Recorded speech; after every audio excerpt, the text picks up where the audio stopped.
practice field. Mark Rogers TV, the voice of college football, talking Miami football. We got Dwayne Holloway on the line. He is the wholesome one. You got to check out his YouTube channel on Miami Football Talk. It's the wholesome one here on YouTube. And of course, lock it in here at Mark Rogers TV, where we deliver the best in discussion, debate, and analysis on college football each and every day. The wholesome one, how you doing today? I'm doing wonderful, man. I'm blessed to see another day, and I'm excited to talk Canes football back on Mark Rogers TV. All right. Good to have you, too. And as always, they were back on the field today, and based on our conversation before we started to record, and I had two outtakes before we started to record, your thoughts, even on today's practice that you're already digging into. Well, first of all, I have to give 100% respect to stateoftheview.com. They have been the ones who have been given a lot of credit and also been giving us a lot of great inside info on practice. So that's where I'm reading this article from and get my information from to give them their credit. But on this article, it just talks about how N'Kosi Perry is kind of taking that next step. And it has been day to day. A different quarterback might take that next step. And Mark, it is truly making this quarterback battle all that we were expecting it to be. It goes from one player having a bad day to, N'Kosi Perry had a great Saturday. But this past Tuesday, he didn't have a good practice. But Tate Martell had that day of a great practice. So it's making the competition better, and it's forcing them to be prepared to be consistent every single day. And Dan Enos isn't accepting anything but perfection. He isn't accepting anything except for greatness. And it is making every single one of the men in this battle so much better. And we're very excited for what that could bring to the University of Miami in the fall. But about today's practice, N'Kosi Perry dropped some dimes today. One play in particular was a seam route against cover 2, where he hit a 65-yard bomb to Will Mallory. And that's shades of what happened with the bomb to Brevin Jordan against Florida State this past fall. So N'Kosi Perry's arm strength is not the thing that we are worried about. We wouldn't even say worried. Just the one thing that he would have to focus on is his accuracy and consistency. And I think that's something that all young men in college football have to focus on at the quarterback position. But N'Kosi Perry is doing his best to put his best foot forward. It's about this time of year and also in August camp, but more so in the spring, because obviously there isn't the urgency and there's a little bit more experimentation at this point in the process and getting ready for game one in the fall. In August, it's bam, we are down to it. We're making decisions for sure.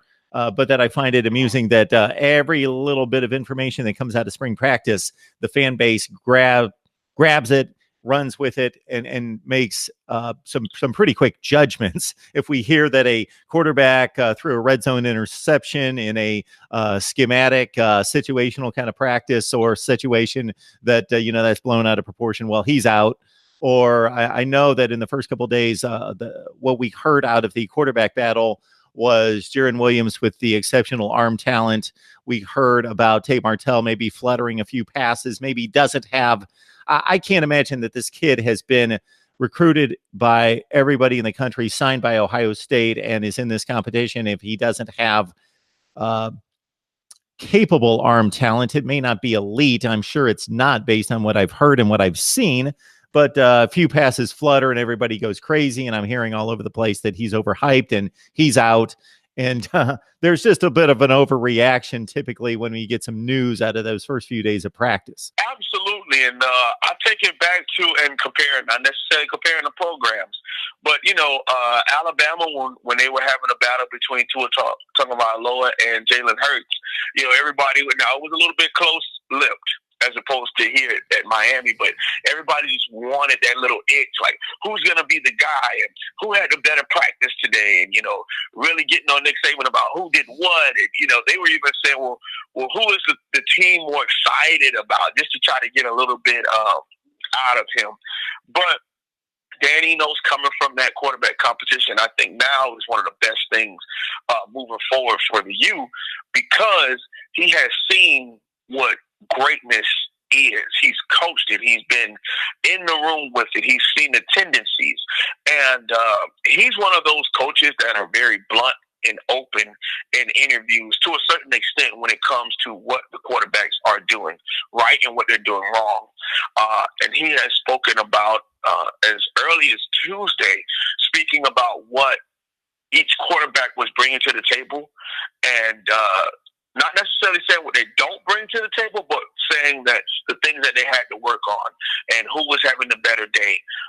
And I think it's kind of putting them all in notice. You know, it's a little bit of an ego check as far as you guys are good, but there's a level that I want to hold you up to, and then there's a level that you are. And there's a distance between both of those right now. And I want to see everyone take the next step. And it hasn't been to the championship level in which Dan Enos wants just yet. But I do agree that all of us, you know, media, fans, we get a little tweet and we try to take that tweet 100 miles. You know, someone says, you know, a great day today, and they say, oh, he's going to be the starting quarterback. But it doesn't always work that way.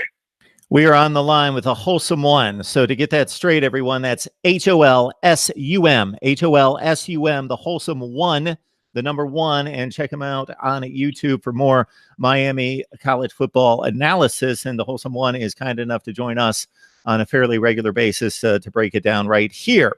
So if you scan the field, scan the other positional units, what really catches your eye? What's intriguing to you? Where are the storylines? The storylines right now, and I love to hear this because I wish I could have early enrollees, would be our two early enrollees of Jafari Harvey and also Jeremiah Payton. Both players wear number 12. Jafari Harvey is a defensive end, edge rusher type body. And Jeremiah Payton is a future great number one wide receiver for us. And both these young men are 17 years old. They're not even, physically, adults legally yet.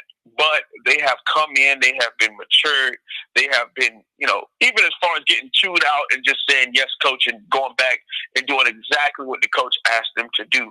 Those are things that Coach Manny Diaz has even noticed as a head coach.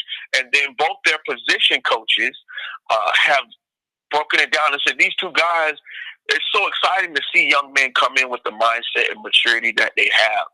I even talked about Jeremiah Payton months ago in the recruiting process, saying that I believed he would be a great player because instead of him having offers from all over the world, being a number 6 wide receiver in the country, instead of him flirting with different institutions, going on all these visits, once he sat down and said that he was committed to University of Miami, he actually was 100%. Didn't go on another visit, shut it down, could not wait until he signed early, couldn't wait to come in for early enrollee, and has been a mature, hardworking young man. And we need more and more guys like that in our program. And the storyline right now is the early enrollees and also defensive line versus offensive line. Of course, that's every year. But right now, we had a couple of a switch up on the offensive line. So the right guard and right tackle and Navon Donaldson and Scaife have moved to the left side. And Corey Gaynor has been promoted to the starting center. And Hillary and John Campbell, who are both tackles, are now Hillary at right guard and John Campbell at right tackle. But what Butch Berry, our offensive line coach, is doing is seeing where these guys can play well at. So he's interchanging. You might be at guard, you might be at tackle, might be on the left, might be on the right. And the offensive line hasn't been doing as well as the defensive line, but they have been progressing in practice. And that's something that we are closely monitoring because the offensive line, as it does every year, will be a huge impact on where our team can be in the fall. So, Dwayne, once we get to the spring game, there are a number of aspects of the football game that we can't take seriously, and those are fairly obvious to me. Escapability by the quarterback. If the quarterback cannot be tackled, we don't necessarily know their escapability, and that's supposed to be a strong point for Tate Martell is escapability. Well, if a guy gets a hand on him, a fingernail, well, he's down versus his ability in a real situation to be able to escape, break tackles, get out of trouble. So we can't really evaluate that. We really, at some point, can evaluate a runner's escapability, a runner's ability to break tackles on the second and third levels because of, again, the rules and because of certain guys not necessarily putting their heart into it, depending on their position, based on their status on the team. There are some things. Obviously, if a quarterback throws a ball well or he misses the target, we can plainly see that. There are certain aspects of the game that I think that we can take, and other aspects of the game that it's difficult to make player evaluations. Certainly, those one-on-one matchups on an island, whether they be in the slot or out wide, hey, we can see if the DB was hanging and competed for the football with that wideout, or the wideout gain separation on the DB, because man, that's just one-on-one football. Whether you're 7-on-7, whether you're playing, for the national championship, that's what it is in space. Kind of your thoughts about the spring game and what you're going to be able to take away from that, and maybe what you're going to have to say, okay, this is what we saw, but it wasn't a real game. We kind of have to put that to the side. Well, as soon as you said a quarterback that, a fingernail gets on them and then they shut down the play and we didn't really get to see the progression of the play, I thought of Tate Martell.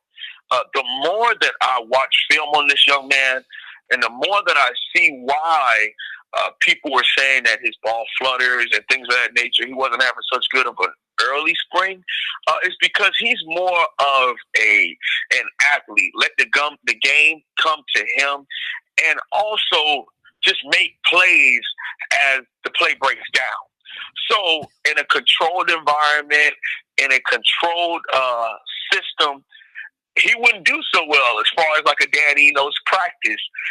But he would do well in a game where maybe the offensive line isn't as good or isn't great, because then he can break for 60 yards on a run, or he can break out of the pocket and still look down the field and throw the ball deep. But then I also look at a guy like Jaron Williams, who is a prototypical pocket passer. He can be mobile in the pocket and probably gain maybe 8 to 10 yards on a rush, but he isn't listed as a quote-unquote mobile quarterback. And he would probably need a better offensive line so that he can sit in the pocket and wait as long as he can to make the deep throw. Or he could probably do okay with a subpar offensive line and do a whole bunch of checkdowns. But a guy like N'Kosi Perry, I'm excited to see him in a spring game atmosphere, because I think he cannot wait to show the team, to show the fans that his woes on offense was because of Mark Richt's system last year, as opposed to him not being the guy to take us to the future. So watching the quarterbacks and seeing how they react as opposed to practice, spring game difference is something I'm very excited to see. Second thing I would bring up, Mark, would be the O-line versus D-line, and guys like Nestor Severa and John Ford, who have been dominating practice. I can see them continuously doing that in a spring game, because with the offense that we have with Dan Enos, he's probably going to call some of the same plays with maybe a little bit of a variation, so that they can build confidence in the plays that they can do, and then he can open up the playbook more and more. Well, as a defensive lineman, if I know the snap from the calls that you said, the line of scrimmage, I know the play 9 times out of 10 from the alignment and the formation, then the defensive line will probably continue to dominate. And that would only make the offensive line get better, because you're going against a great defensive lineman. You're going against future NFL guys. So eventually you as an offensive lineman will get better. Another thing I would have to focus on is, can the D-line get better going up against an inexperienced offensive line? Because if they're just dominating, are they having any competition? Would be something that I would have to make sure I look in and not get too excited about, with them dominating against this O-line and expecting them to have 8 sacks against Florida, when in actuality it's because of the competition level they're going up against. All right, everyone, you're locked in on Mark Rogers TV, the voice of college football. If you don't know it already, please dive into the videos. You will find that we deliver college football analysis for the smart fan each and every day. The best discussion and debate analysis for myself and the best bloggers, broadcasters, and writers in the industry. including the Wholesome One here. HOLSUM, HOLSUM1. Look him up here on YouTube. And let's leave it with this. Once we get to the spring game, who are you excited to see? Whether that's a player that was just recruited, just signed, early enrollee, ready to go, or maybe a year back going to the 2018 class, a guy that didn't see the field much, but you're excited to see. Just one guy, Mark? You gotta put me. Oh man, I'll give you two. I'll give you one each side. Two. Let's do one offense, one defense. I am super excited to see this guy in person, KJ Osborne. He has been since day one. People have been talking about him being a leader, that mature wide receiver that we need, being a 3-year starter at Buffalo, 4-year because he's a graduate transfer at Buffalo and putting up numbers there. I want to see him on this level in person against our number one defense. I want to see him in spring game time. I'm really, really excited to see him against the good defensive backs at the University of Florida come week 1. On defense, just one guy. I'm going to have to say Gregory Rousseau, class of 2018 guys, 6'7/6'8" defensive end. Usually Miami doesn't get guys like that. So I want to see him in person. And he had 9 sacks in 3 scrimmages last year. But the thing is, he broke his ankle, so he wasn't able to play in the fall as much. He broke it against Savannah State, so he didn't get a lot of snaps in the fall. The pictures that I've seen, this guy looks great. In pads, he's been taking the weight room seriously.